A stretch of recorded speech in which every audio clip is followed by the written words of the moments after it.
আসসালামু আলাইকুম। আজ নভেম্বর 19 তারিখ 2024 আর আরবি আরকানের খবর লইলে সেই আরমান খান।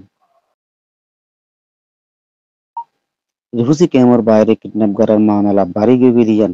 জানা গিয়ে ক্যাম্প 7 নম্বর ইনুসুর ফুয়া আনোয়ার ফয়সাল হদিহিতে টেকনাফ জাদ্দা হেডে লাদা ক্যাম্পর হেদুর ফুচেরার আর হিতাত রেদিবাল্লাহ 50,000 টিয়া লইয়া দিহেন জানা গিয়ে দৌড়ে নিজইয়া কিডন্যাপার কললে সালমান শাহ গ্রুপের মানুষ রুবেল গ্রুপের মানুষ আর আরশাদ দালালি গড়ে মলে মোহাম্মদ মিয়া দেহিয়ানো জানা গিয়ে এখন জাদিমুরা নয়াপাড়া শালবাগান মুসুনি এলাকা ইনম মাঝে মোরাইল্লা ডাহাইত কলে নানান কিসিমর নাম দিয়ে হরকত গড়ের এই ডাহাইত ইনর মূল সর্দারুল মলয় মোহাম্মদ মিয়া হদেহিতে এই মলয় মোহাম্মদ মিয়া হদেহিতে লেদা রিফুজির ক্যাম্পের মাঝে থাকি ওরে আরশার দালালিও গড়ে আর ডাহাইত কলর সর্দারিও গড়ে ইয়ান রিপোর্ট পাগি এন্ডিলা কিডন্যাপের মামলা বেশা বেশি চলের ইনরে রুকিবাল্লা হন মাইসে মন্তু আই আওয়াজ ননিলার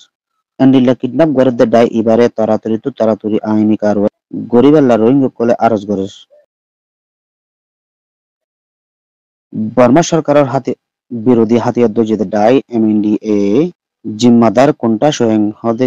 ইবারে সিনার সরকারের বনগজে দিহিয়ান খবর মাঝে লিখকে এমএনডিএ জিম্মাদার কোনটা স্বয়ং হদে ইবারে চীনা সরকারে হিবারে দলাই বাল্লা বলে হই গত মাসত মাথায় বাদে হে জায়গার মাঝে বন করে রেখে দে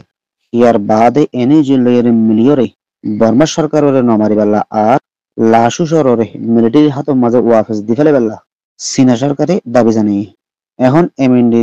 জিম্মাদার কোনটা স্বয়ং হদে হিবারে চীনা সরকারের নজরবন্দি রেখে দিহিয়ান বর্মার মিডিয়া কলম মাঝে লিখিয়ে রেছে এমএনডি হদিবা মগবাগি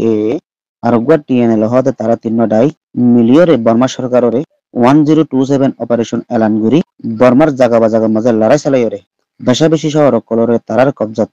আননোর পরে চীনা সরকার সাফাসাফি গড়িয়ে রেখে